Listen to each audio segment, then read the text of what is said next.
Welcome to Ear Biscuits. I'm Rhett. And I'm Link. Joining us today in our final recording from VidCon is YouTuber, globetrotter, vlogger, and adventure seeker Louis Cole from his channel FunForLouis.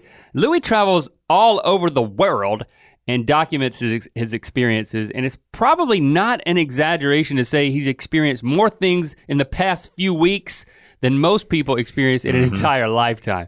The dude is the real-life version of the most interesting man in the world. Indeed. I think. In his YouTube channel, FunForLouis, which hosts daily vlogs of these traveling adventures, currently has 1.5 million subscribers and 155 million video views.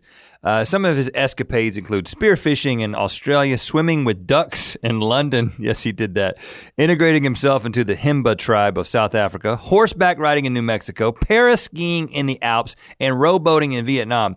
That's just a few of his adventures. This guy has a good time. And he's not just experiencing the stuff we wish we could experience. He's the type of guy you'd want to be experiencing this stuff alongside. He's got a positive outlook, his free spirit, his ability to live every moment to the fullest really inspires his audience to face their fears and break out of their comfort zones. Of course, this made us wonder if Louis has any fears himself. So we talked to him about that and a few other things, got some great stories. There's gotta be a sequel with this guy by the end, but we talked about the gang face-off that happened on the double-decker bus that he bought and drove around London. We talked about crazy. Eating many extreme dishes on his now privated or deleted, I think, FoodForLouis channel, including he ate a live scorpion and a live tarantula. That gets controversial, and so we unpack all of that. And finally, how his itinerant lifestyle impacts his personal relationships. Yeah, this is definitely one of the best, one of our all-time favorite conversations we've had on Ear Biscuits, and we know you're going to enjoy it. But first, we want to take a moment to mention today's sponsor, Squarespace. Squarespace is the easiest way to create a beautiful website, blog, or online store for you and your ideas. Squarespace features an elegant interface, beautiful templates, and incredible 24/7 customer support. Try Squarespace at squarespace.com and enter offer code Rhett and Link at checkout to get 10% off. Offer code Rhett and Link, 10% off Squarespace. Build it beautiful. And now, on to the biscuit.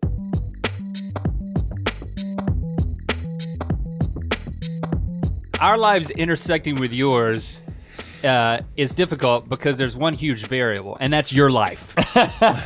Well, so whenever we get together, which I mean, we've passed at events, but like gotten together to create something like even this is like, oh, it immediately feels more special because you're such a moving target. Well, but it's like you're the real life example of the most interesting man in the world. That's how I think about it. Oh yeah. I see that Dos Equis commercial and he says all these things and I'm like, but I know a dude who kind of does all this in real life.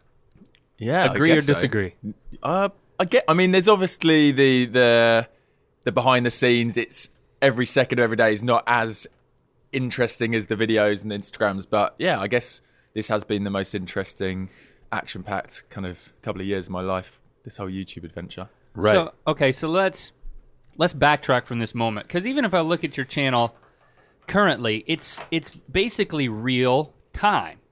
I mean, you're within a day. You pretty much load something up every day. Yeah, every day. Every single. Do you ever miss a day? I've started to, as of the beginning of this year. I just thought, it was only me that set the challenge of doing a daily vlog, and then I just thought it become a little bit unhealthy where I just thought I'm not taking any me time, I'm not taking any rest time. Okay, but still give or take. I can look at your channel and I can tell, I may take off like one day a week, one day a fortnight, but it's at least, I'm doing at least 6 days a week. So you got the VidCon Madness Begins video, which has been up about a day because you've been in VidCon about that long. Yeah. And that's almost 15 minutes. But then if I backtrack from there, I can tell, okay, you came from Hollywood.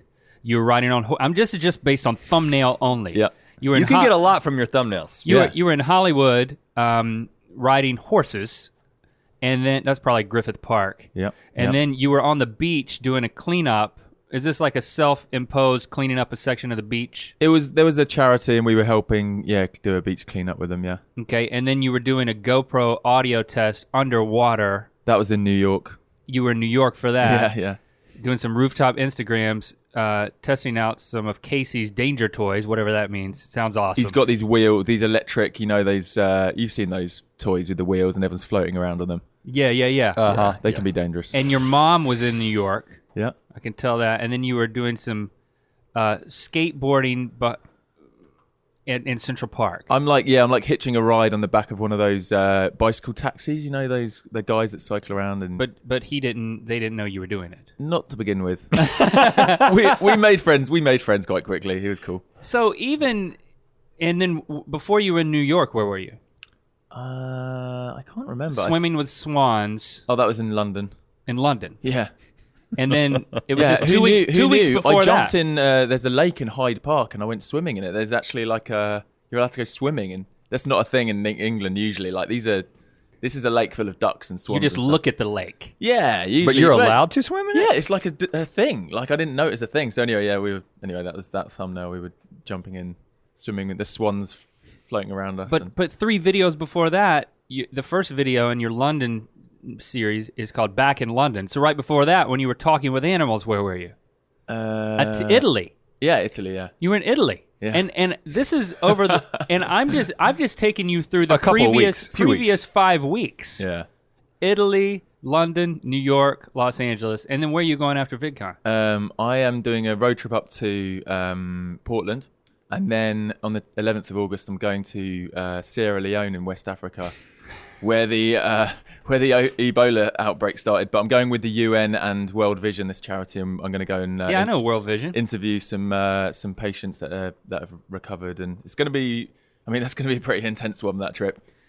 So we're going to get into like specific places and like highlights, but let's just talk about workflow. Like, what's your approach? I see, you walked in here, you had your camera, you were kind of leading with the camera, and so what's your general approach? Like shooting, editing, all of that. What's your workflow? I mean, I'll just shoot as much as possible during the day. I've just found I'm happy to go through a bit more footage each day to capture those moments, and I'd rather capture a little bit too much. I think that's what I figured out over the years of doing this. VidCon's an interesting one because a lot of it's relational, so a lot of it's just meeting people, chatting with people all day, and that's a little bit more difficult to capture the moments you want to share, because some of the conversations, it'd be weird if I was like this the whole time with my camera up. So to be honest, VidCon's an interesting one. You can capture a bit of the party scenes. I go and chill in the hot tub a little bit. When I'm on the move and there's a bit more activity to the day and we're moving around a bit and there's a bit, there's a slightly different workflow because I'm explaining a bit to camera how I'm feeling about where I am. I might put my camera on someone else and ask them something, and then it's just a montage of clips of what we're up to, and then another bit chat to camera. And so then, it's pretty edit heavy then. If you so a lot of it. I mean, we had a panel this morning. I was with Casey Neistat and Ben Brown and Nadine, and we all do me and Casey and Ben do daily vlogs, and Nadine does travel vlogging. And we were saying it's almost entirely in the edit. Obviously you need to capture the moments, but then it's how you cut that together, and that usually happens for me late at night. My problem is I've got that FOMO thing where I can't miss out. So I couldn't pull myself away from a party to go and edit. I have to wait till everyone's gone to bed. Yeah. Which at things like this, I mean, I couldn't even edit last night. We had this amazing conversation with a few of us about how we can change the world together as YouTubers and, having an impact until 5 a.m. And then I was like, who was in this bunch? Jerome Jarre. Do you know Jerome Jarre? He's the biggest viner in the world. And he's that French guy, tall French guy. He does those really funny. Okay. But anyway, his whole thing is making people happy, making people smile, and challenging people to face their fears. So he does public singing, and he goes up to people in public and I guess pushes them out of their comfort zone. But anyway, we had this. I mean, I won't go into it now, but we had this incredible conversation about. Well, just give us the conclusion. What's the answer? Yeah, how are we changing the world? I mean, we were in bed at 5 a.m., but I want to be a part of this. So my original point is I haven't even edited yesterday's video yet, so it chops and changes when I edit, and the workflow depending on what I'm doing. Right. So I don't want it to take over, especially conversations like this, which I'll explain. The crux of the conversation was society's broken. We have got this incredible voice. with millions of ears potentially between the network of people. I was looking around last night at the YouTube party, and I was like, I mean, this group of, this small group of people here, we could 100% change the world. You don't need the politicians and the big corporates to do it. Like we could do it.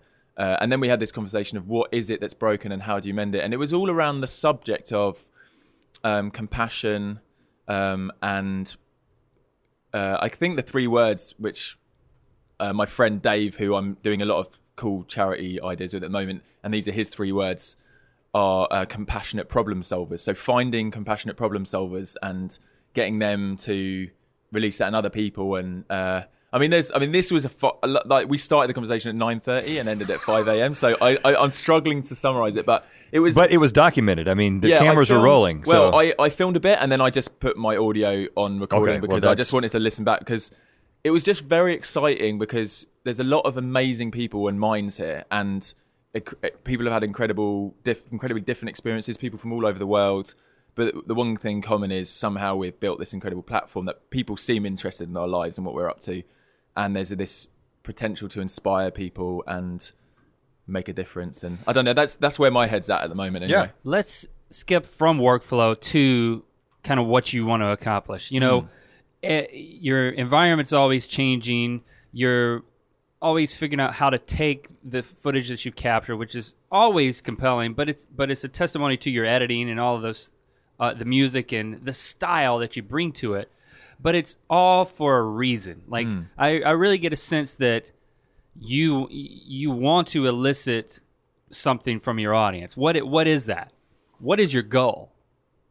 It's an interesting journey. I think I started off just wanting to document my life, and at times I'm just doing what I want to be doing regardless, and then it just happens to be, I've got a camera, I'll just film this whilst I'm doing it. Other times, and what I can fall into and I want to avoid is suddenly thinking, I need to make sure I'm making an interesting video today. So then I'll deliberately choose to do things to make them interesting. And I don't think that's bad in itself, because it does motivate you to have a fun day and not just sit in all day. But I don't want that to be the primary drive for me, is like, I have to make interesting videos. That wasn't ever the goal. It was just to share my life. I think my goal and what I would love to do is to inspire people. When they watch my videos, a lot of people say, you've really helped me face my fears, or dream bigger, or, some of it's about travel, and that's my... Like face the fears of jumping off of random rocks.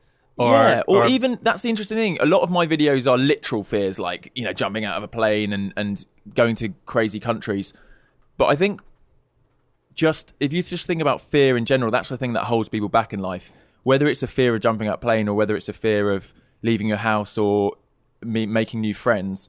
And if you say to, if you explain to people, embrace this pushing out your comfort zone, and even if it's scary, do it. A lot of people have said, I wouldn't have even come to VidCon, but you watching your videos have, helped me overcome that. And a girl yesterday said she wanted to go to, she'd never left her state, and she wanted to go to university in New York, and she's like plucked up the courage, and she's now got a place, and she's going from California to New York in a month's time. And she said it's all from this general feeling of like facing your fears, which I guess people feel inspired to do. So I think this whole thing is like, you can watch my life and see what I'm up to, and there's this shallow sometimes level of like just pleasure seeking fun. I'm jumping off things, I'm having, I'm here, I'm there, I'm riding horses, I'm jumping in lakes.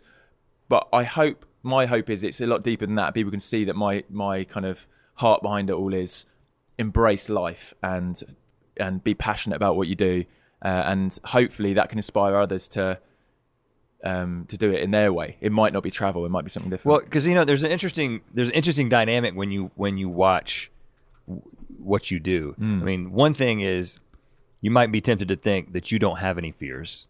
You're fearless. That guy's fearless. I'm scared of everything, but that guy's fearless. And then the second thing might be like, man, I can't go to all those places. How can I embrace life and get the most out of life when it's going to the cubicle every day, or whatever situation somebody might be in? The classroom. Yeah. Yeah, that is a tough one. And I think that's why if I choose to vlog daily, it means those off days where I'm not going out having adventures, and I might just be sitting at home with my family, And the most adventurous thing I do is walk down to a coffee shop and get a coffee, which often happens. It shows that life isn't this adrenaline 100% every day doing the biggest and best thing. There's a reality to it as well, and I think that's why I quite like the daily thing. Right. But what are your fears? You know, in this big conversation we had last night, I realised where sometimes I do think I'm fearless. I realised I need to think about that a bit, because I think there's some fears I have which aren't normal, which aren't the normal classic fears. Well, let's start to circle some candidates. Is this a therapy session? Well, sometimes it is like that. Okay. I think I've got a fear of missing out, that FOMO thing, but I think that goes bigger than just like the party. I think that's recently been, you know, I'm in this incredible position and I don't want to miss out on the opportunities that I can have.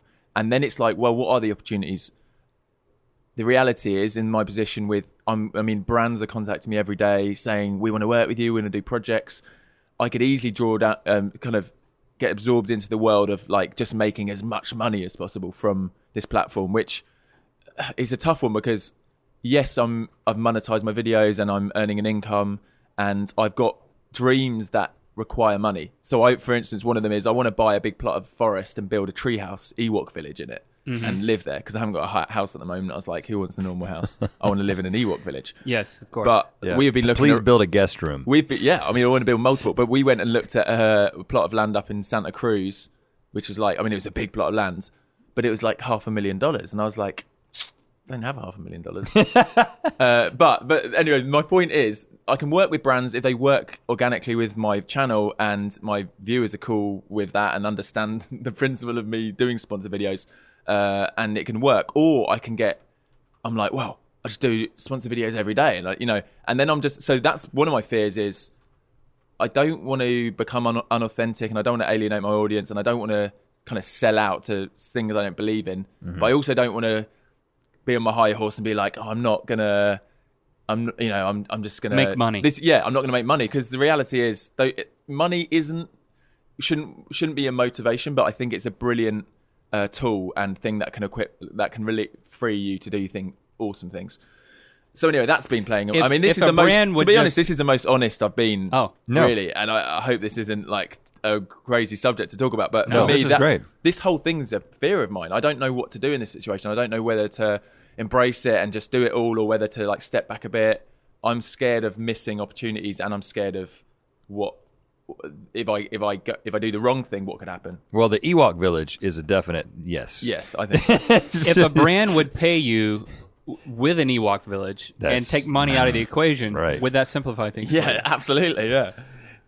Well, I think that money represents an Ewok village, so it's still it's an equation. Yeah, exactly, but seriously, just one piece of advice I would give just hearing that is, I think that the nature of your content and the nature of the things that you're doing is that there is you're concerned about authenticity, and that's a great instinct, and you should keep that instinct. I think there is a really authentic way to incorporate brands that you believe in into the kinds of things that you're doing, because there's, whether it was like, Red Bull is an example of somebody who does all kinds of adventure things, which there's like a connection there. But just simple things like if there's something that you use or something that you could help you do the things that you do while you're traveling, like there's a million people out there who would want to give you something like that to talk about, as a sponsor. You have to figure out how to navigate it, but it's like there is a lot of opportunity there, and I don't think that if you maintain that authenticity, you're not going to alienate people. I wouldn't think. And then we could build that Ewok village. Yeah. We'll help you. We'll come and we'll stay. Oh yeah, come stay. Next podcast should be in one of the tree houses. That's right. And it's not our job to solve your fears either. It isn't. I think it's our job to just make you talk about them. Yeah. No. I need some processing time with as all many of this, sponsors as we worked with, though. We are like, you definitely should be doing that. We can find a way. We can talk about that more later. I will say that I think that the challenge is to find integrations that the brand already reflects your values. Yeah. Because a lot of brands want to. That's a good point. A lot of brands want to attach themselves to us, to you, in order to, by association, put your values onto them. You know. Yeah. And that's what you don't want to do. You know, and that's where when they throw a dollar amount out there, sometimes it's difficult for us to say, "Oh, okay.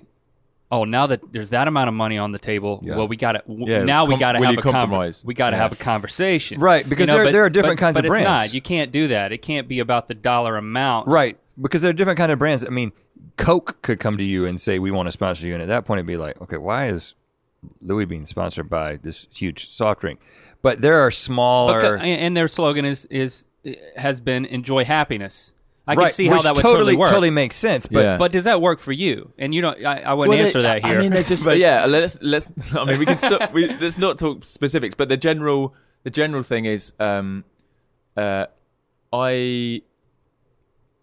it's been tough. Some brand things I've worked with, it starts off great. You're like, I think we're on the same page.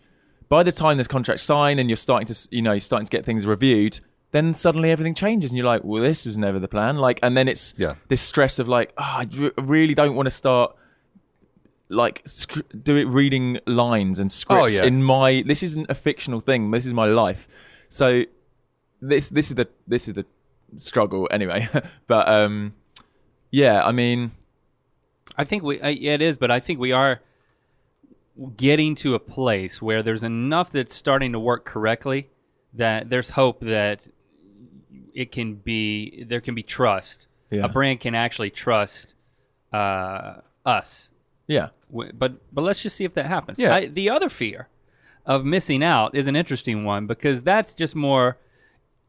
We're going just more inside your head and not inside your wallet, right? Yeah. This is more of like. I think the other thing is like. Well, I don't know if it's quite related, but like it's this whole shiny thing syndrome where I'm like, I arrive at something like VidCon and I'm like, like a kid in a candy store. I'm like, oh, and it's all about a lot of it's relational. Oh, I want to go and chat to that person. Oh, look at this person, and also people are coming up to me. They're like, Louis, we want to talk to you. I'm like, yeah, let's talk. And then it's this whole thing of, and then it's like meeting my viewers, and it's like exciting, but also sometimes a bit overwhelming, and it's this whole thing of. My attention is not in one place for like more than 30 seconds. This is rare, right here, sitting down and having a conversation because usually. So you're scared of missing out because why? So what? I think part of it's just wanting to make the most of everything, and make the most of life. And I mean, this is great. I haven't really. I don't know. I don't know is the answer, but. Yeah, let's talk about it. I mean, well, let's see if we can derive it because now I have a theory that as a youngster you were locked in a dungeon and deprived of all sorts of stimulation. So now you're just making up for it at like age 18. So let's see if we can get there. How did you become Louis? I mean, how did you become this guy that is the most interesting man in the world for real? Where are you from? No, I mean, brilliant family, really close with all my family, loving home. I was always. You say brilliant and not like extremely smart, but like just like in the British way of brilliant. It's like when Charlie says lovely, he doesn't mean lovely, he just means great. I mean great, yeah. Great, got it. Great family. I'm sure they're smart too, though. Yeah.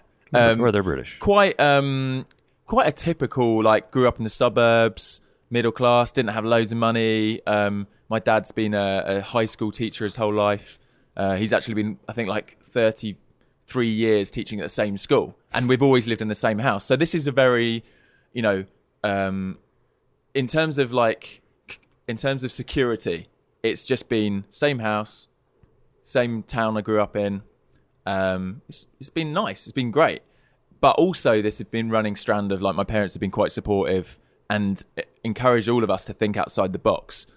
I've got 2 sisters as well. So it's like thinking outside of the box. And as a kid, I remember I was like, I love rainforests. I love jungles. I'm obsessed with like jungles. So they let me completely transform my bedroom into a rainforest. I had like a running waterfall.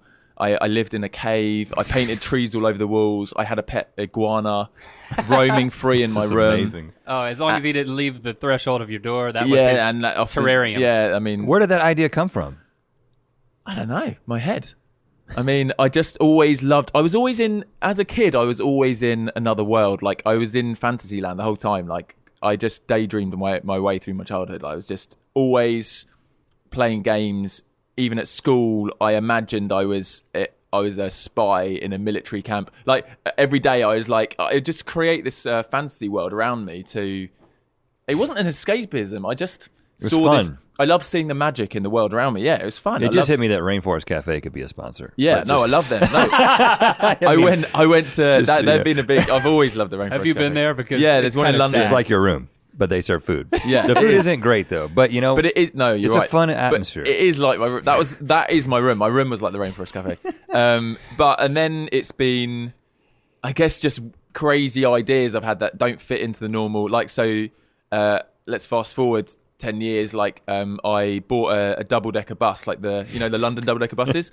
That's quite a fast forward. I bought a bus. Got some friends to paint graffiti all over the outside, and then I used to run and help with young people and like bad neighborhoods around London, like gangs, and I set up a music studio in there, and I used to like help with youth clubs and churches and different people. Did you drop out of high school in order to do this? No, this was I'm fast forwarding past high school. No, I didn't go to university though. That's the interesting thing. And a lot of my friends I've talked to that are doing bigger things, entrepreneurs, and they've set up big potentially world impacting things, didn't do degrees. They didn't go to university, which is a common thread with a lot of my friends at home. But your parents kind of stoked that flame of instinct for you to just invent it and then do it. Yeah, invent whatever you want to do and do it, yeah.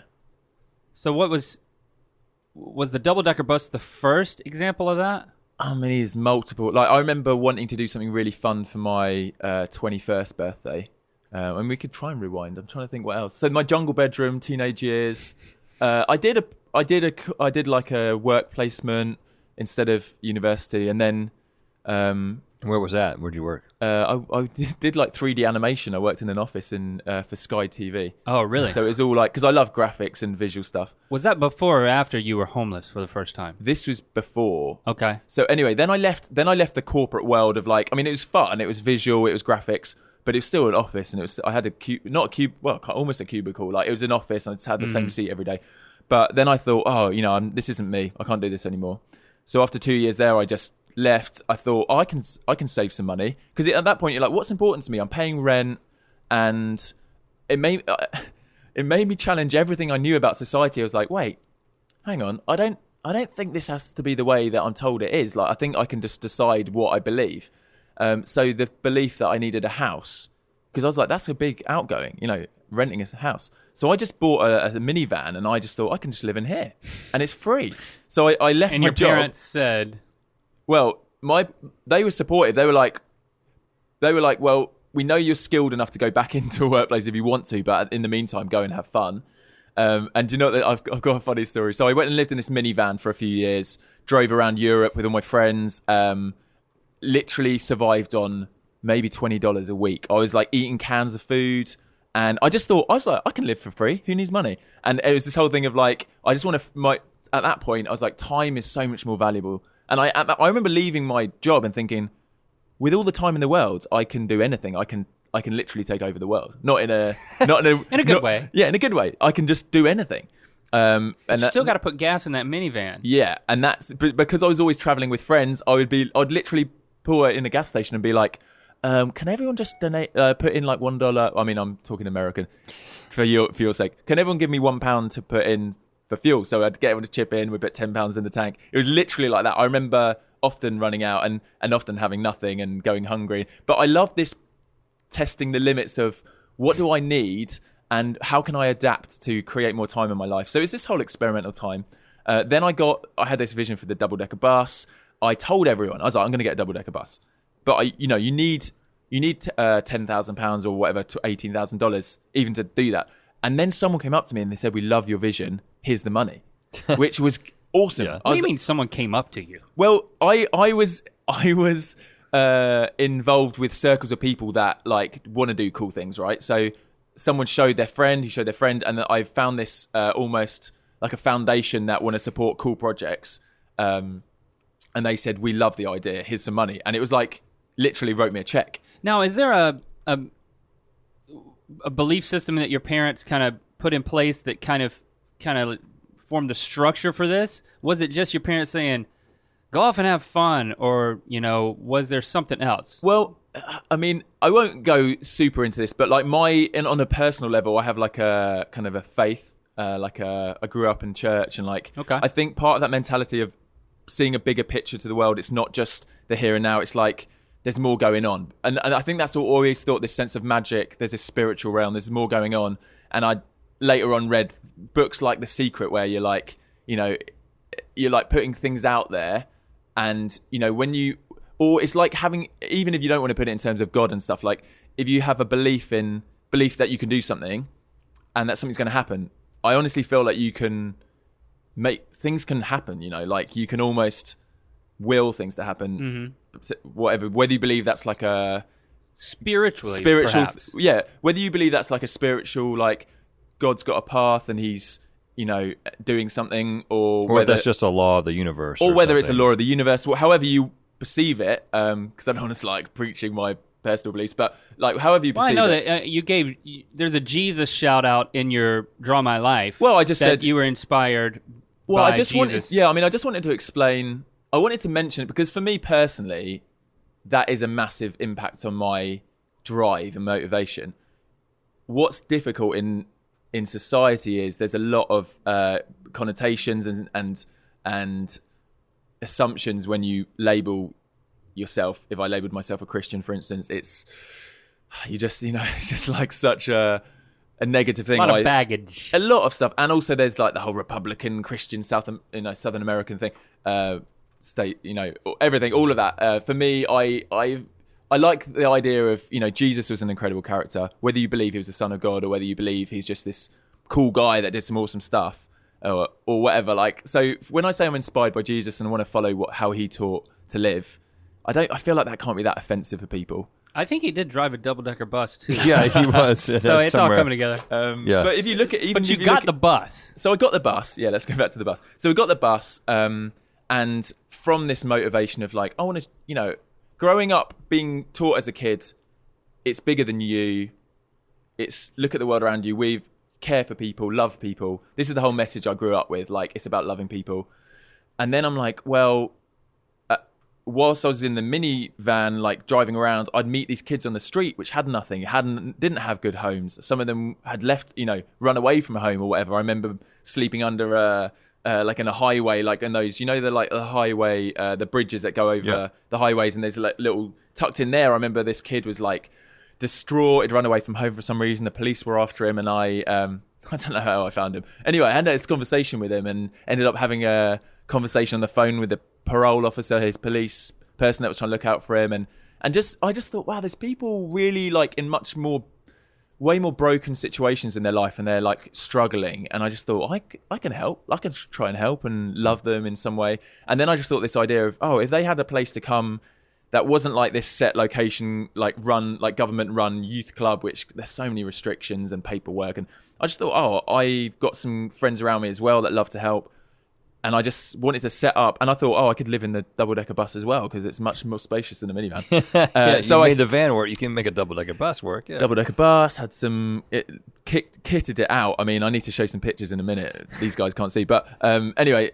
So I just thought it'd be great to have this safe space that I could pull up in a neighbourhood. Kids could jump on board. It was all safe. Like, we had often volunteers. I even worked alongside the police. The police said at one point, "This is the best thing we've ever seen." Like this project. So it was like working alongside people already in the areas, like charities, churches, the police, the council, and just helping support young people, often through just having somewhere to sit down, have a drink, have a hot drink of hot chocolate or something, or play a computer game, or if they want to record, like we were like making CDs of their music at the time. And so that was my motivation, was this, how can I love people in an interesting way that's not, doesn't fit into the norms of society necessarily, but it's and how did the bus work? Like, it was, okay, I'm going to drive up under this bridge and say, hey guys, I got a double-decker bus. Come on, get in. I had this sound system that was so loud, because I used to DJ a little bit as well, just at parties for fun.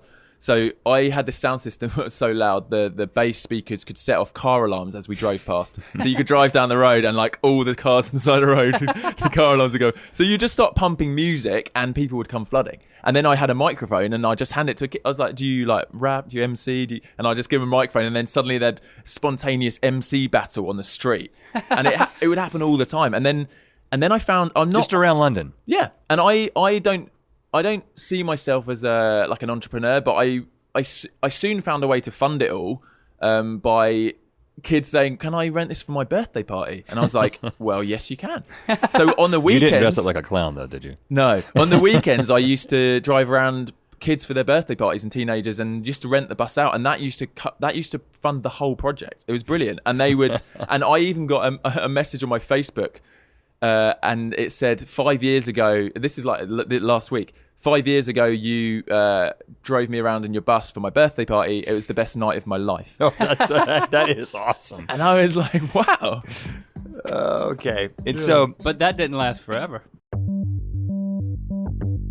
we'd like to take a quick moment to break in and mention our sponsor who helped make today's episode possible, Squarespace. Yeah, building a website can be tough, and even if you do know your way around coding, creating something that looks good and works well is a time-consuming affair. Whether it's for a business site, a portfolio, a restaurant, or whatever else, in this day and age, you need a website.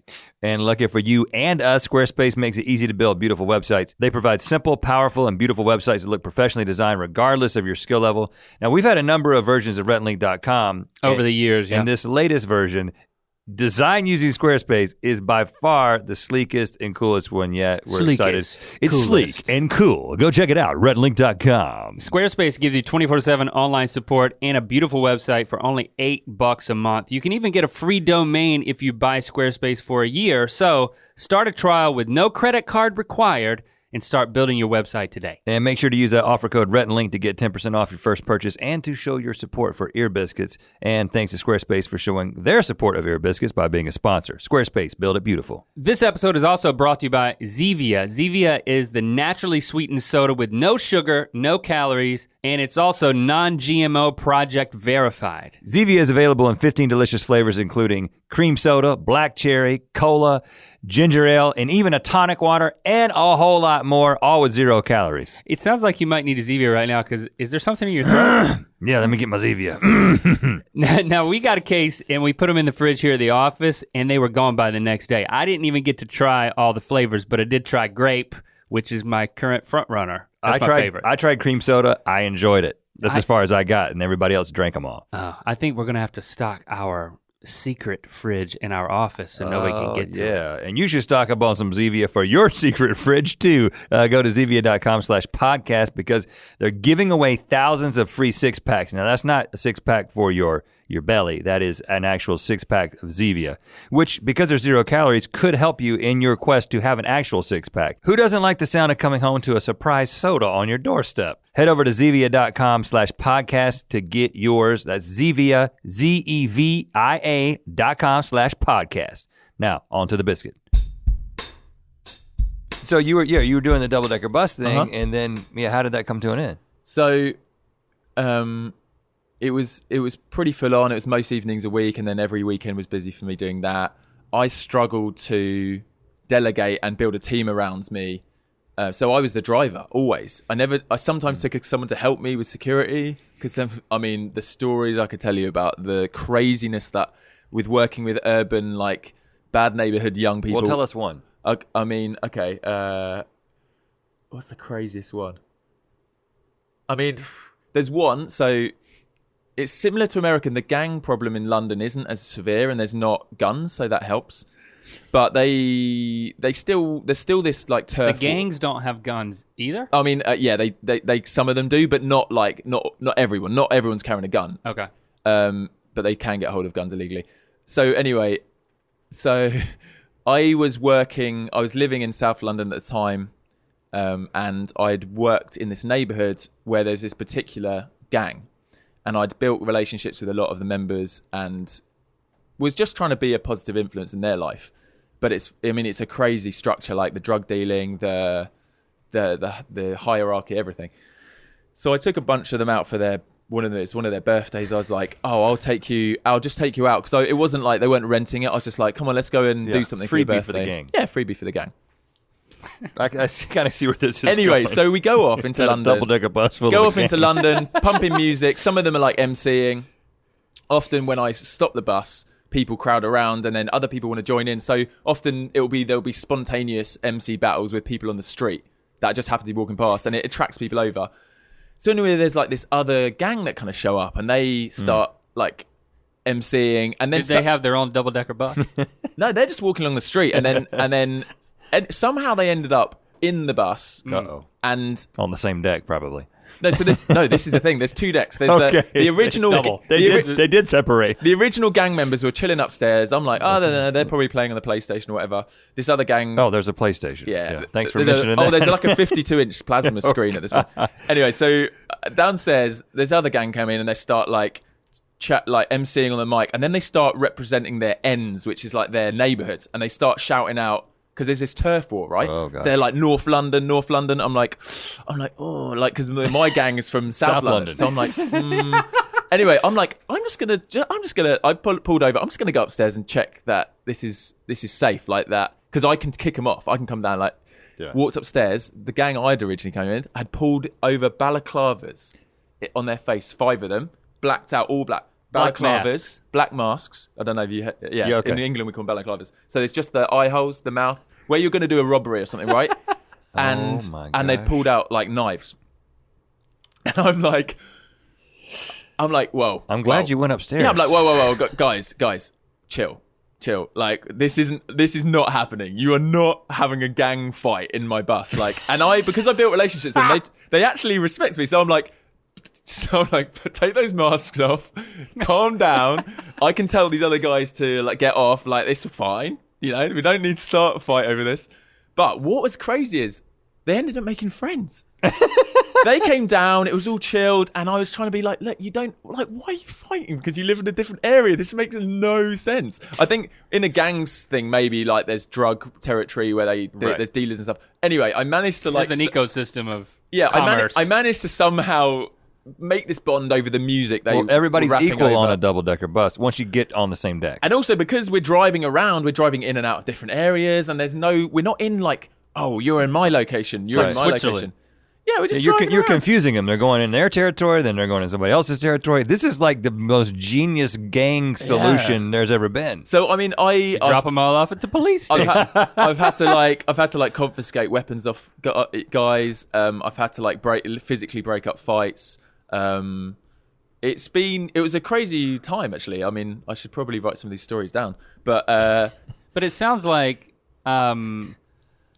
logistically it started to become too much to manage. Yeah, and I think it was just, it was tiring. I felt like I was achieving the bigger thing that I'd wanted to, and then what happened was the YouTube stuff started alongside this, right? So I, with some friends, started eating crazy things. It was never my thing. It was just like a silly thing I did. It was this whole thing of like questioning society. Why can't I eat a spider? Let's face my fears, you know. And so the first thing you ate was a what? I actually drank on my FoodForLouis channel, which is the first channel I had on YouTube.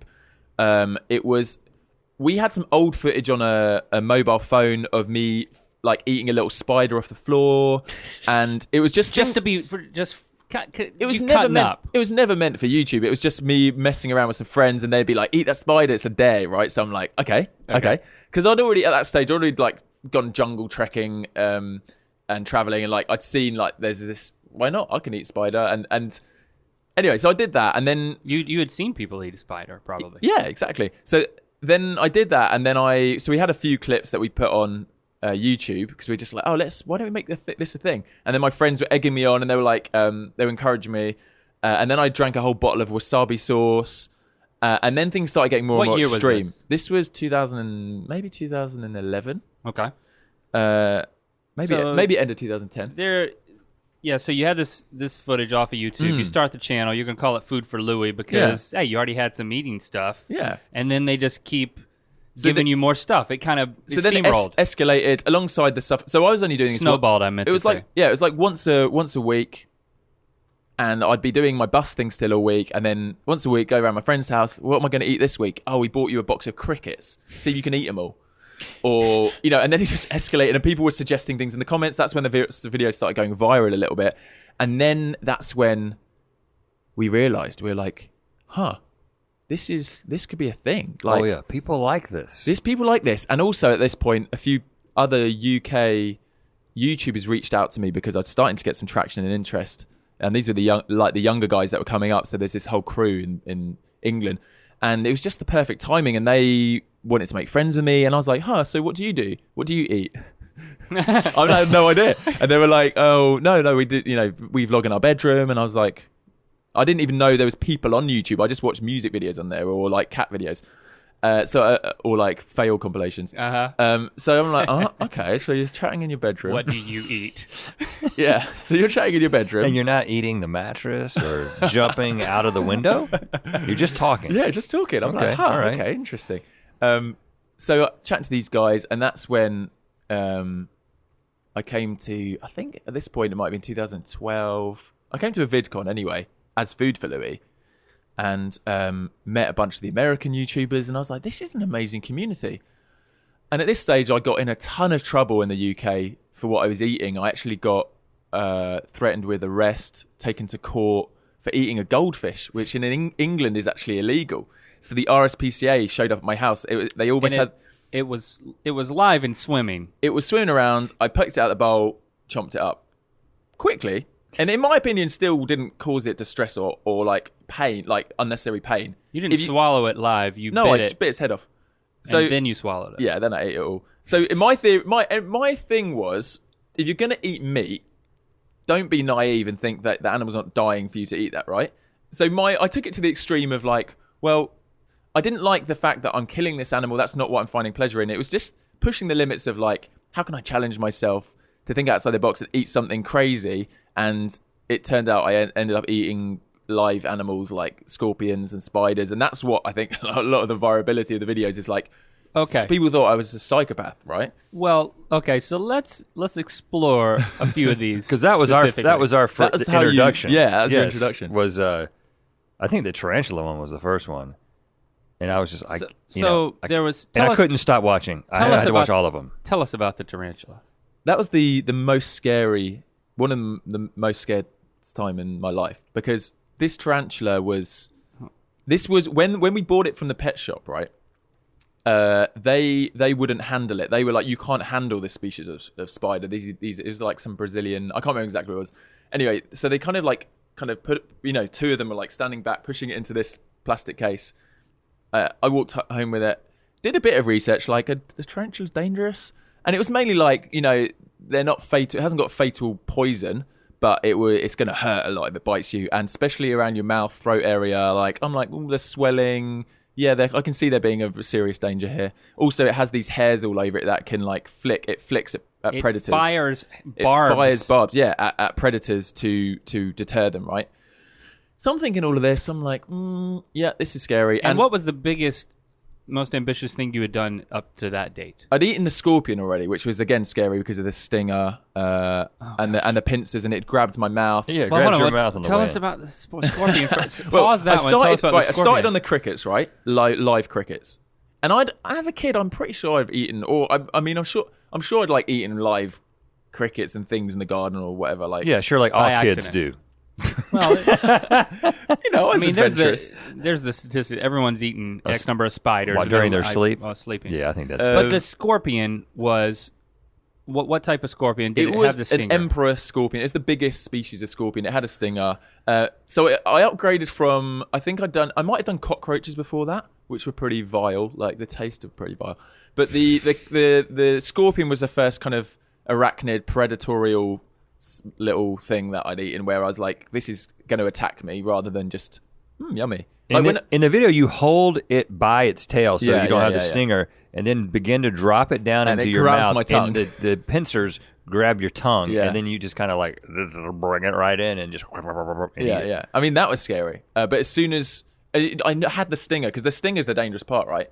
So you ate everything up into the stinger, pop that out, put it on the plate. The great thing of these videos, I mean, I'll fast forward to why I moved away from this, and then I've actually now taken these videos down, which I'll explain in a minute. But it was all my friends were crowded behind the camera laughing and egging, but there's a lot of banter. They were like saying funny things. That was part of the fun of it. It wasn't, do you know Bear Grylls? He does like the Man versus Wild. Yeah. So the whole time I'm like, this is no different from going out into the jungle, pulling over a tree stump and finding a spider and then eating it, which he does all the time. So everyone was like, wow, like he's showing us how to survive. Well, if Bear Grylls jumped off a cliff, would you? He did way, in my opinion, way more extreme things than I did, but kind of got away with it as like, oh, he's out in the wild, right? I'm like, oh, I'm just in my friend's living room, like you bought it at a pet store. Sitting on the couch, yeah. But it's the same thing. It's just a weird out of context, right? So the scorpion ate, cool. Tarantula, next step up, because I can't hold the sting of the tarantula, right? It's got two massive fangs. Like, these are like an inch-long fangs. Just a question about the scorpion. If it's got venom that can come out of the stinger, when you eat it, isn't that venom... No, it's all in the thing. It's all in this. Also, there's a difference between being injected into your skin like a venom and poison. It's different. So you can... Some venom, like, once you digest it, it breaks down. It's like protein, whatever, like... Okay. So I did enough research to be like, I'm pretty sure this isn't going to poison me. It's not a poison. It's just, it's just if it stings you, that's like, like bee stings are acidic or whatever. It injects this acid. I'm pretty sure your stomach can cope with that kind of. If I ate a bee, I don't think that would hurt either. Like as long as it didn't sting me on the way down. But you had to find this out. There's only so much you can wiki. Yeah, I know. And we really didn't do much research either. And that was part of the fear. Yeah, because you did say pretty sure. I was pretty sure it wasn't going to Well, we had this whole joke. There's a guy on the show. I mean, as a doctor, right? We can move on in a minute, but he wasn't a doctor. He was my friend, and we called him the doctor. And we were like, "Is this cool?" And he's like, "Yeah." It was this whole like very like blasé, like yeah, sure, yeah, whatever. Like it was, and we made a whole joke of it. He actually, when these videos started to go viral, his employer asked him to not be on the videos anymore. Asked him to step away because they didn't feel it was he was representing the company. They asked him to stop appearing on them. So we at one point replaced him with a dog. My friend's pet dog, who was just like there in the same jacket, just looking like accomplished the same thing. Yeah, we're like, is this cool? And the dog was just like looking. The dog gave the okay. Yeah. Okay, so now re-describe the tarantula. So the tarantula, it's got these poisonous barbs or whatever, and it's got these fangs, and I'm like, oh, if I don't eat this correctly, it will bite me because they're ferocious and it's a very vicious kind of attack thing. Like you shouldn't handle it. I looked online, I researched eating tarantulas. I found these Amazonian kids, they would pull these tarantulas out the holes in the ground and the way they grabbed them, I was like, oh, okay, this is how you grab a tarantula. I always wondered why you grabbed it. I was like, how did he figure this out? So these kids, like what they do is they pin it down, so they push their finger on its back, and they pull its legs up, so all its legs are above it, so it can't like, run away and it can't grab it. And then you just pick the legs up and they're all like, bent backwards. I don't. So all the legs are pointing toward the palm of your hand, and you're holding. And then you're holding it, and then it's almost like a lollipop. It's like the legs are the, and then it's this body, and you got the underside of the tarantula. But then the fangs. It's exactly like a lollipop. It's a spider lollipop. But the fangs were still there, and I was like, if I need to. Also, I don't like the idea of causing unnecessary pain to animal. I eat meat, right? So in my head, I'm like, right, I eat meat. I never research how that meat's been killed. The reality is, and the sad reality is for a lot of us, we eat meat. We don't research where it's come from. It's come from slaughterhouses. It's come from battery chickens where they don't get looked after. They're in agony their whole lives often. So I got a lot of criticism for my channel, by the way. Like people hated it. Some people loved it. Some people hated it. It was very controversial. But my thing wasn't like I'm going to torture this spider. I'm going to pull its legs off one by one, and then I just was like, my thing was I'm just going to eat it as fast as possible. I don't want to put it through unnecessary pain. So within seconds, my idea is within seconds I want it to be dead, right? And also, you're explaining this on camera. Some of it, yeah. Then I'm like, I don't want to get bitten. So I'm like, if I just bite its head off, quick, So I'm like hovering in front of my mouth. This is where I honestly black out. I can't remember what happened next, and I can watch it on video. But I blacked out from the fear because I'm like, if I miss my mouth or something, and then it sinks its fangs into my lip, like That's what I'm scared of. Like, I got a spider bite in my mouth. Like, imagine, like, and then the barbs. I'm like, this could go all over my face. My whole face could swell up. So these are real things that could happen, right? But I just went for it. I was, shaking. My friend who was filming was one of them guys at the back of the room, shaking like he didn't. Even right now, as you talk about it again, I'm like kind of backing away from you. So anyway, I bit the head off. All done. Really scary, but done. Well, not really. Oh, and then you had to get it down. Then you got to actually chew it and consume it. At that point, once it's dead, I know it's not going to bite me. I'm chewing. That's fine. That's just because did you also do research, or at least ask the dog that if it was okay that once you bite the head off, not only can it not bite you, but it can't like fire its barbs? Because I would be afraid about the barbs coming out off of the legs as it was trying to get down my throat. I honestly didn't research it. I just assumed once I got it in my mouth, those things, spiky things, wouldn't be as bad. But were they? No, it was all right. It was actually okay. What was the texture like? Was it like the paper mache? The legs were quite chewy. The bulb, the bit at the back, like I don't know what that is. Butt. Yeah, the spider butt was squidgy and like goopy, and it was like creamy inside. I don't know. It had spider juice inside of it. Yeah. And what was the taste? It was kind of tasted, I don't know, like mushrooms. I can't really explain the taste. It wasn't. You bad. were blacked out. Yeah, exactly. Anyway, let's not spend too much longer on it. But the fact is, I did all these things. I got in a lot of trouble because, and what I was going to say is the RSPCA, which is the Royal Society of Prevention Against Cruelty to Animals, showed up at my house. They came to your freaking house. Yeah, I don't know how they found my house. With literally an FBI style file on me. Like, literally show me, flick through, documentation, every video. Like, and their point was, they were like, we're against what you do, and you've taken it too far. And they were waiting to pin something on me. They were waiting to pin something on you. Yeah, so they were waiting to pin something on me. They So this goldfish thing, right? They're like, this is in the UK illegal. Now, what I could have done is say, I didn't film it in the UK. Filmed it in France or something, because I was traveling at the time. I was doing different things with friends. But I was like, something in me was like, no, I'm just going to be honest. Like, I did film this. I don't think there's a problem with it, right? And if I'm going to get in trouble, like, I find that a bit ridiculous. Like, you can go fishing in the UK. You can shove a hook through a fish's mouth, pull it out of the water, stab it in the head, take it home, cook it, and eat it. I'm like, stabbing it in the head with a knife and chomping and biting its head off with my teeth. Can I catch a fish in the river with a hook, take it out, and then bite its head off, and then take it home and cook it and eat it? Yes, this is my whole theory, right? So I'm like, why pulling it out and biting its head off and then eating it? How is that illegal? I don't understand. Anyway, they took me to court. And it was in all the tabloids, all the newspapers, national press. It was like, psycho guy, eats. I was like hammered by the press about it, and no one was on my side because it's not like I'm standing for an important issue here. Yeah. It's just like who's this weird guy, and he's eating goldfish. This is wrong. England's big on animal cruelty, but so am I. I don't want to cause animals pains, but then I'm like, I am also a meat eater, and I know animals are dying for me to eat. This is my point. This is the premise of like... Are you making this point from the witness stand? Yeah, I'm like talking to the judge, and he thinks it's ridiculous, but they're spending, the charity is spending, and the he thinks their case is ridiculous? Yeah, the RSPCA is the biggest charity in the UK. They have the most donations. Millions of people donate their private money to them. They spent thousands. They must have really good commercials. They spent thousands. Well, it's called all the puppies and the kittens and like poor puppy. Sarah McLachlan is singing. More than any human charity, right? Which I find they're a bit crazy. Like, I love animals, but there's people dying as well. Yeah. Anyway, so they're spending thousands of people's donations money on lawyers to pin me down for this. And I'm like, really? Like, really?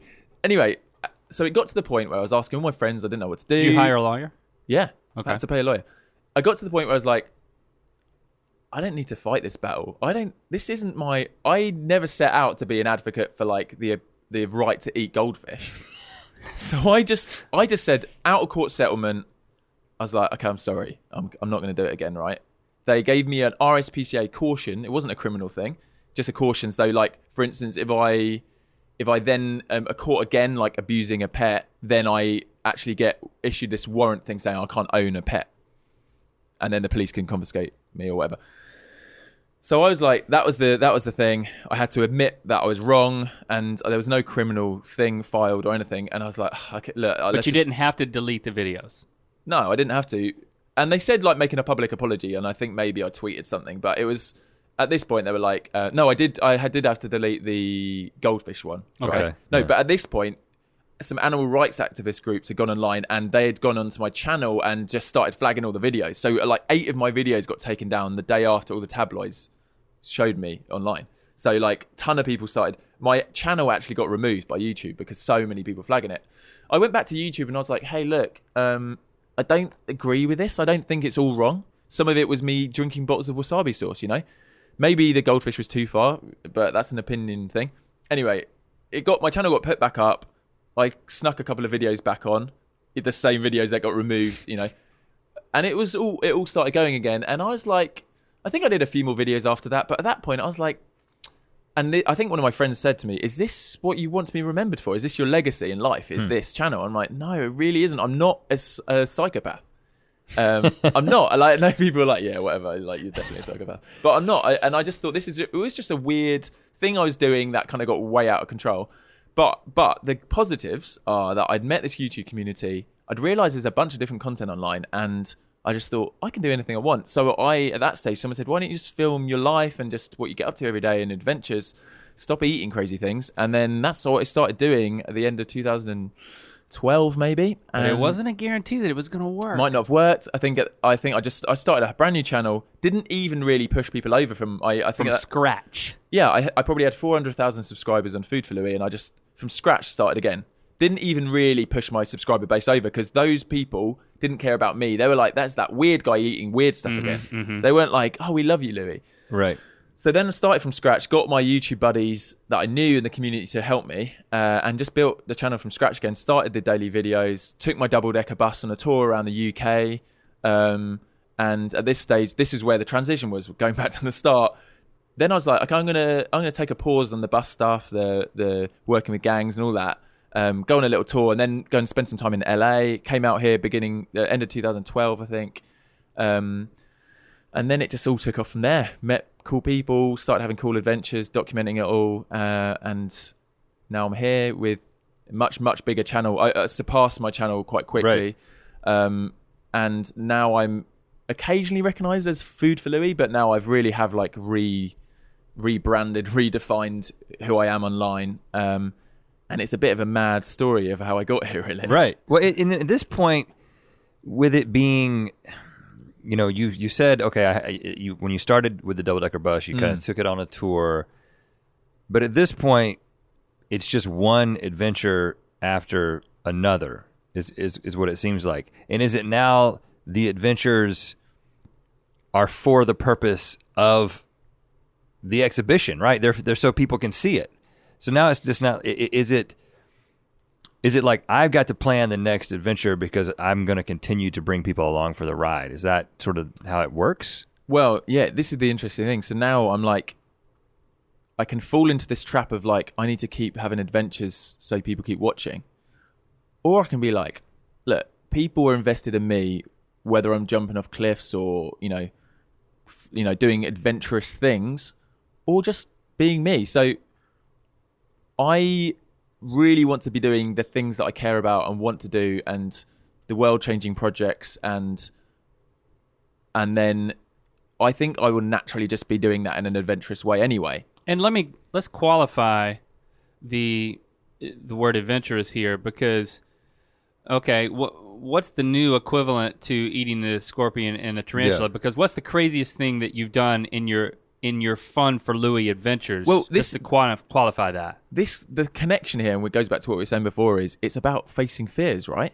Mm-hmm. So that was all about me facing fears. Every time I had a new challenge, it was like, can I do this? Sometimes it's a fear of it's going to bite my mouth, or sometimes it's a fear of like, this is going to be the worst tasting thing I've ever eaten. And now in my traveling and adventures, it's not, I mean, what's rivaled that? What has rivaled that? I mean, there's been some kind of adrenaline style things, sporty things that have been scary, like, you know, jumping waves on this motorboat, on this like high-powered engine boat in South Africa, and there's like sharks in the water, and there's like crazy high waves, and I didn't have a life jacket on. I remember that's probably the most scared I've been on a activity thing. But I think sometimes it's I mean, I don't know. It comes back to what are my fears right now. I think sometimes the things I'm doing aren't necessarily my greatest fears, but they are things that people typically can be scared of, right? So going to new places, connecting with people and making friends, just doing things day to day that's typically slightly outside people's comfort zones. So hopefully being like, I can do this, guys, and also showing that it's not as scary as they think. So a lot of fear is in our mind. It's not, things aren't black and white. This is a scary thing you should be afraid of. I mean, there's some basics, human fears, which are good, but a lot of it is just in your mind. Like, and if I can show people just, you can do this. Like, it's easy to do this. It can encourage people to do it. What do you think is what's one of the coolest things you've done? Like, that stands out in your mind that, like, you kind of go back there in your own memory, whether you rewatch the video or not. Like, this was a surreal moment.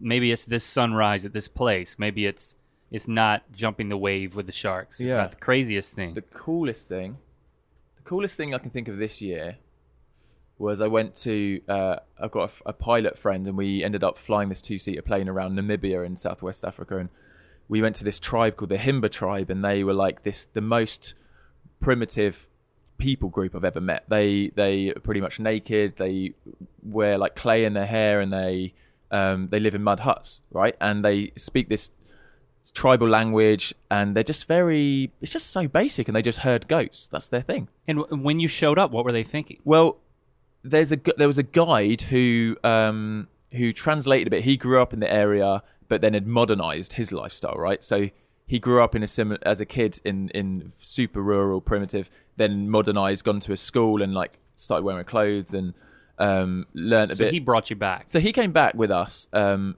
this particular tribe had said, look, we're happy for tourists to come. And it's funny because they didn't even really have a concept of money. They just said, bring us food. So you bring a big bag of like maize, and you give it to them and said, here's the maize. Can we just come and have a look around? It felt interesting because some of the people, there wasn't a bunch of tourists there, but at one point this German guy showed up with a camera and just no real interaction with them, just taking photos, right? And I'm like, I don't know how I feel about this. Like, it's tough, isn't it? Because it's amazing to us, and we want to capture it and be like, look at these people. Like, but you also don't want it to feel like a zoo, like they're, So I really wanted to interact with them, engage, and I don't speak their language, but I was trying to have fun, and they were showing me how to milk the goats. The kids were loving it. I actually ended up showing them an iPad I had in my bag with a photo booth with the thing that squashes your face. Yeah. And this photo went viral on the internet recently as the best photo on the internet. And of what? Of you or of the kids? Of these kids holding this iPad and all grinning and going crazy at this. So I love it. This day was incredible for me, and I wanted to stay there. I was like, can we stay here for a few days? I want to like live like them. I want to learn how. So we went for a few hours, and we went back that night, and they showed us how they cook their food, and I was like helping them cook their food and making a complete mess of it. And they were just so happy, so content, had no material possessions. Apart from a couple of them who actually had like Nokia 3310 phones. They didn't know how to text. They just used them, and they used to charge them down the road at a solar panel. But they had nothing else. They had no clothes, but like a mobile phone hanging around the neck. Where do you put that? They hung it around their neck. Yeah, hang around the neck, which is a kind of wild thing. So I think that stands out as like, it's a totally different culture. These people are content. They're not in the rat race. They don't care. The crazy thing is, there's the full option around them with other villages to modernize, and they just don't want it. They're like, no, we love our like traditions. And it's not like they're oblivious to it, and they see the iPad and they're like, cool, and then they're like, go and play with their goats as well. Like, do you know what? It's not a thing. Like, they don't want to be. And what I loved is they didn't seem to want to chase after these technology and this other stuff. They didn't have the fear of missing out. Yeah, I guess they just were they just seemed so content, and it was epitomized by this girl who was obviously thirsty, running around with this little cup, and she just grabbed a goat and just milked the goat into. She was tiny, like 5. Milked the goat into a cup, and they just walked off sipping the cup. Oh, that sounds amazing. I was just like, she's just chilling, like just want a cup of milk. Yeah, cool, got Straight the milk. from the teat. Yeah, I was just like, she's just got everything she needs, you know? Now, you had the option to stay there. You had the inclination to spend more time with him, but you didn't do it. You could have. I could have. They specifically at the time, the men of the village were off herding some goats in another place, and they said it might not be appropriate to stay just with all the women and children. But I would have, if the men had been there and it was cool, I would have changed plans and I would have slept there. I would have, like, I was so fascinated by this culture. I was like, I'm willing to do this. You know, this is, I'd love to learn, and also interact and have fun with them. It's not about like, oh, look at these weird people take photos and leave. Like, I'm like, let's.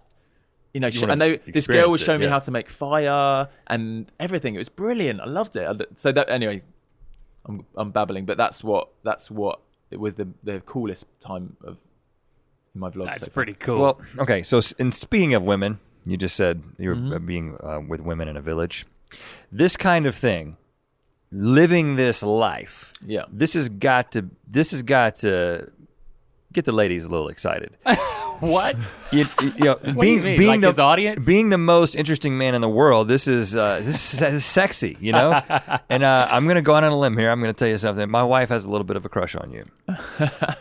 And here's why. Okay. She likes guys with dreads. She likes tall guys. I'm a tall guy, but I don't have dreads. Right. And I remember the first time we saw your videos, and then you were going to be. I was like, "This is."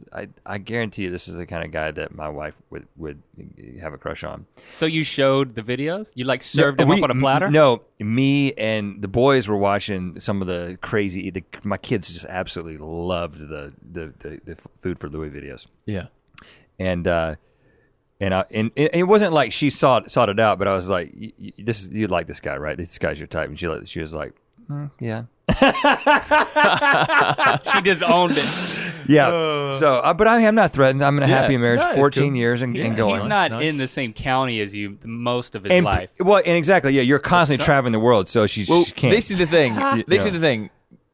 Girls, I think, my experiences and some of the comments from viewers, and well, the start is like most of my audience pulled in were like teenagers, right? Because a lot of my friends had their teenage audience. Right. So, and I'm old enough that they're not.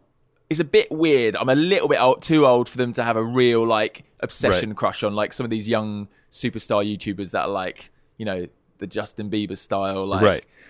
So a lot of the interaction is you're cool and you're like an older brother kind of vibe. I'm like, I love that vibe. Like, you know, I can inspire you guys. I can try and be a good role model. That's much better. So I'm not getting that same obsession. But then I do meet a lot of people a little bit older that are like, yeah, they might have and feelings. What I have gathered is my lifestyle is very like a romantic idea. I just travel the world, have fun. Exactly.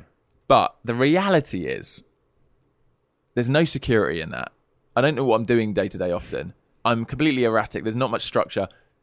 When you start breaking it down and start thinking about it, not many people want to live how I do. And it sounds romantic. It's like, oh, you live the best life. I wish I could live like you. I don't think everyone's built for it. I honestly don't. I think a lot of people need like a bit of like that. They want the home. They want somewhere they can just, you know, I'm home. You know, they want that comfort.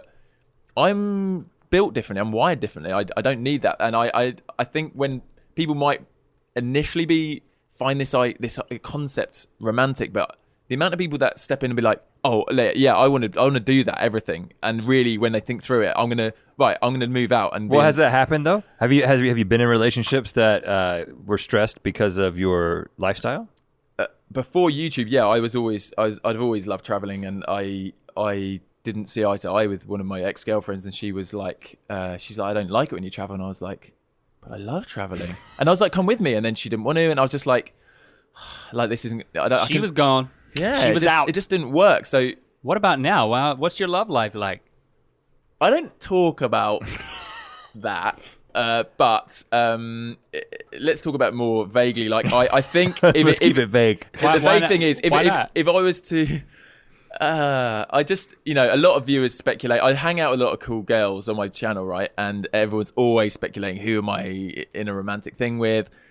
At this stage I don't want to like talk about that, but all I will say is like I think at the moment in my life the only way a relationship of any sort could work is if I was traveling more often with someone that they had a more nomadic approach to life. I would never be a fan of like like a long distance thing where I had to go back to somewhere to see that person.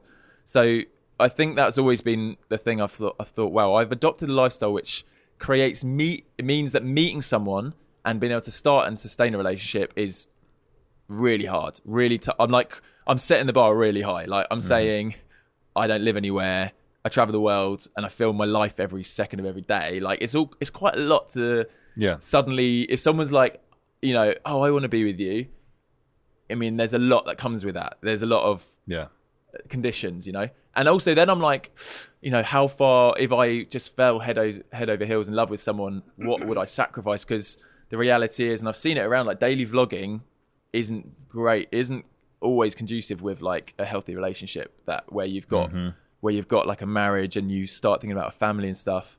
Some people have done it. There's channels where, you know, there's families that do it, but I don't know. That's all future stuff I need to think through. But the whole thing works a lot easier with this concept of I'm just me, I'm Louis, I'm single, and I'm just doing my thing, and I don't need to worry about like someone else's decisions in it all. Well, I think it's going to be, you know, my prediction is there will be a magical moment at some point in the future. You'll be, you know, somewhere in a savannah, like riding on the back of a lion, and you'll come up on this beautiful woman, like drinking directly from a, you know, zebra a buffalo. Yeah. Let's just say a zebra, drinking directly from a zebra, and you'll lock eyes.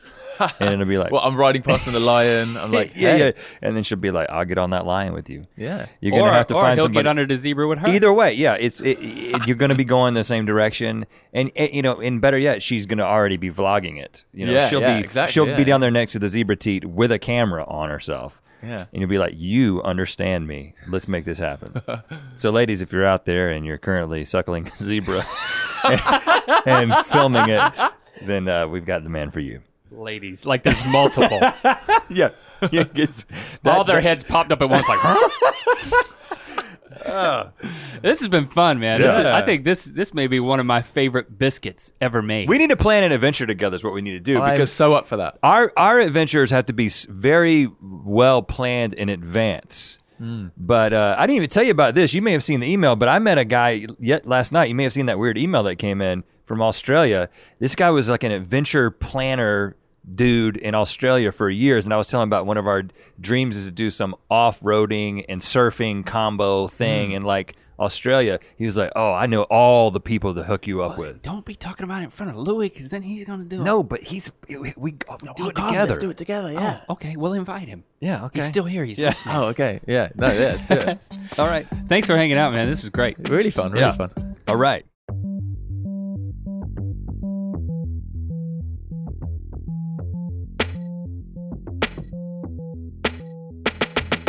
And there you have it, our conversation with Louis. We had a lot of fun with Louis.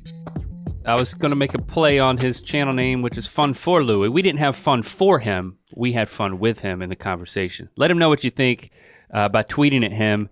His handle is FunForLouis. Use hashtag earbiscuits, y'all. Tweet at that guy. It is definitely difficult to have a conversation with a guy like this and not think, man, I need to get out more. Which I think is, you know, a good thing. It's a good thing because we should get out more. I'm not necessarily saying that we should be eating any live stuff or we should necessarily be buying double-decker buses, even though all that's exciting. Well, he does neither of those anymore, in fairness. Right, so. But this whole idea of squeezing all of the excitement and experience out of life in as many places as you can, that's something that I'm going to try to make happen just in my commute in the Southern California area. That's as far as I get. That's exactly what I was going to say was it's not like you've got to like dive into the Amazon to experience life. I think the challenge for us is within the parameters of the life